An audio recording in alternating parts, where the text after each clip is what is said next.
अस्सलाम वालेकुम क्लास। आज का हमारा लेक्चर है impact of human beings on biodiversity. Human beings का क्या इम्पैक्ट है, क्या असर है बायोडाइवर्सिटी के ऊपर, या वो बायोडाइवर्सिटी के ऊपर कैसे असरअंदाज होते हैं इंसान, हम वो देखेंगे आज। सो bye 10,000 years ago there were about 5 million people on earth। अगर हम 10,000 साल पहले देखें तो हमारे पास जो अर्थ के ऊपर पीपल थे टोटल 5 मिलियन रफली, जो है हम अगर एस्टिमेट करें तो इतने थे। With the advancement in agriculture and industry human population began to grow rapidly. अब जैसे जैसे हमारे पास वक्त गुजरता गया तो हमारे पास जो एग्रीकल्चर और ज़राअत और इंडस्ट्री की जो इंडस्ट्रीज़ थी वो क्या हुई, हमारे पास ज़ाहिर है वक्त के साथ साथ डेवलपमेंट होती गई, और हमारे पास जैसे जैसे इंडस्ट्रियल डेवलपमेंट होती गई साथ साथ जो ह्यूमन की पॉपुलेशन है, ह्यूमन की जो नंबर है वो भी क्या होता गया, हमारे पास इंक्रीज़ होता गया। Today around 700 million people live on earth, और आज अगर हम देखें तो 5 मिलियन से इंक्रीज़ होकर 700 मिलियन पीपल जो है वो हमारे पास अर्थ के ऊपर रह रहे हैं। कितनी ज़्यादा हमारे पास पॉपुलेशन जो है वो इंक्रीज़ हो गई with the passage of time. To improve the living conditions for 700 million humans, we are imposing serious threats to the survival of biodiversity। अब जाहिर है जब हमारे पास इतनी ज़्यादा पॉपुलेशन इंक्रीज़ कर गई तो उनके रहने के लिए हमें कुछ ना कुछ एडवांसमेंट तो करनी पड़ेगी। उनके रहने के लिए जगह चाहिए, खाने के लिए खुराक चाहिए, बहुत सारी हमें चाहिए, ठीक है। तो इन सब चीज़ों को एकोमोडेट करने के लिए हमने क्या किया, बायोडाइवर्सिटी जो थी हमारे पास, जो दूसरी लाइफ प्रेजेंट है, प्लांट्स की स्पीशीज़ हैं, एनिमल की स्पीशीज़ हैं, उनको हमने क्या कर दिया, थ्रेट में डाल दिया, ख़तरे में डाल दिया उनकी ज़िंदगियों को। अब वो कैसे है हम वो देख लेते हैं। फर्स्ट वन है हमारे पास हैबिटेट लॉस।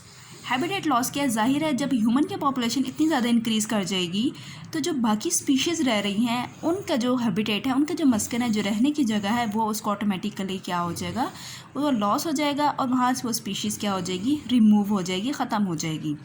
सेकेंड वन है हमारे पास डिफॉरेस्टेशन। डिफॉरेस्टेशन हम कहते हैं कि जो ट्रीज़ वगैरह की कटिंग है उसको हम कहते हैं डिफॉरेस्टेशन, ठीक है। खाली एक तो होती है जो नॉर्मल कटिंग हो, या एक ट्री कट कर दिया, दो कर दिए, ये नहीं, जो मैसिवली हम बहुत ज़्यादा अमाउंट में ह्यूमन अपने पर्पस के लिए या अपने रहने के लिए, जो हम लोग बहुत लार्ज वास्ट एरिया से हम लोग जो है ट्रीज़ की कटिंग करते हैं और रिमूव कर देते हैं बहुत बड़ा एरिया जंगल का, तो उसे हम क्या कह देते हैं, डिफॉरेस्टेशन।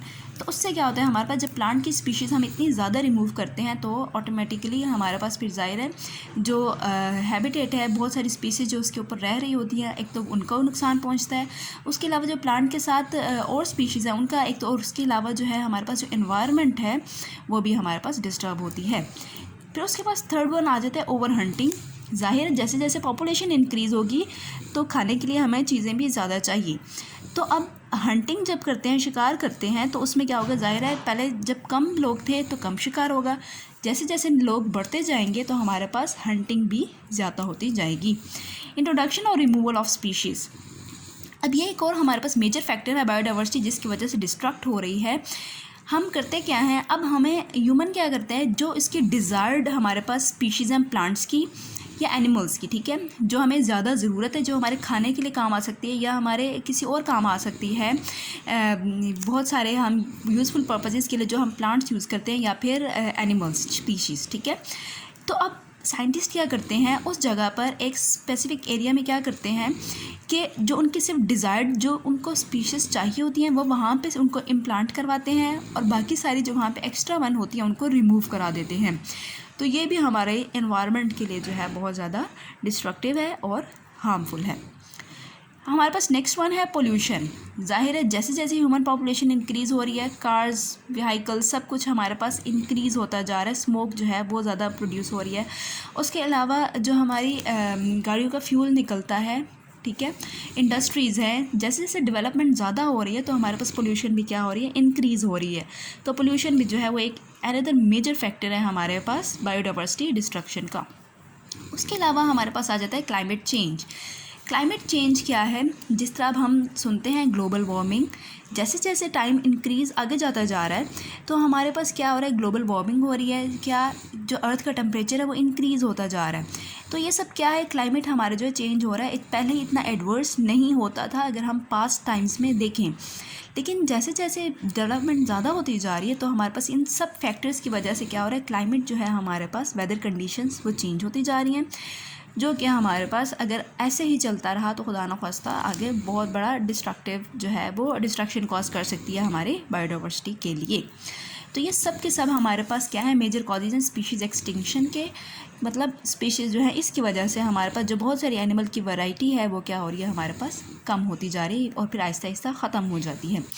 ये इन्होंने एक पाई चार्ट से शो किया हुआ है हमारे पास known causes of species extinctions के। हमारे पास जो स्पीशीज़ एक्सटिंक्शन के कॉजेज़ हैं वही जो अभी हमने पढ़े, हंटिंग है 23% स्पीशीज़ इंट्रोडक्शन जो हम करा रहे हैं अपनी मर्ज़ी से 39% है, हैबिटेट डिस्ट्रक्शन जो हैबिटेट लॉस हो रहा है वो कितना है 36%, और जो अदर हमने अभी पढ़े वो कितने हैं 2%। तो ये हमारे पास एक पाई चार्ट उन्होंने शो किया है जिसके अंदर हमें वो बता रहे हैं कि कितने कितने परसेंट जो है हमारे पास ये होता है।